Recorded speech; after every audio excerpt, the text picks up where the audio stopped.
बिस्मिल्लाहिर्रहमानिर्रहीम। अस्सलामु अलैकुम तमाम दोस्तों को राइज न्यूज़ में खुश आमदीद। दोस्तों, वीडियो शुरू करने से पहले अगर आप लोगों ने हमारे चैनल राइज न्यूज़ को सब्सक्राइब नहीं किया तो जल्दी से सब्सक्राइब करें और साथ ही बेल का आइकन भी दबाएं ताकि हर नई आने वाले वीडियो और अपडेट आप लोगों को मिल सके।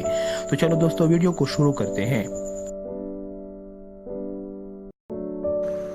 भारतीय हिटलर मोदी के खिलाफ बोलने वाले हिंदू भी अपने मुल्क में महफूज नहीं हैं। धमकियां मिलने पर फिल्मसाज अनुराग कश्यप ने ट्विटर अकाउंट को ही डिलीट कर दिया है।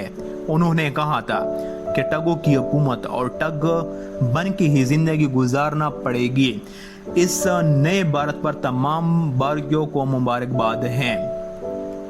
तफसीलात के मुताबिक भारतीय फिल्मसाज ने अनुराग कश्यप ने अपने एक ट्विटर अकाउंट में ट्वीट करते हुए लिखा कि मोदी मुखालिफ मौक़िफ़ पर मेरे वालिदैन और बेटी को धमकियाँ दी गई।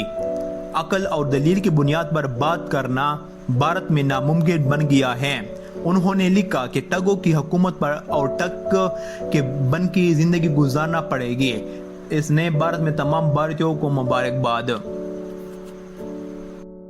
वाज़ेह रहे कि अनुराग कश्यप का शुमार भारत के उन शख्सियात में होता है जिन्होंने गुज़िश्ता माह 23 जुलाई को मोदी को ख़त लिखकर उनसे दरख्वास्त की थी कि वो मुल्क में बढ़ती हुई बदअमनी, हजूम के हाथों लोगों के कत्ल के बढ़ते हुए वाक़यात की रोकथाम के लिए किरदार अदा करे।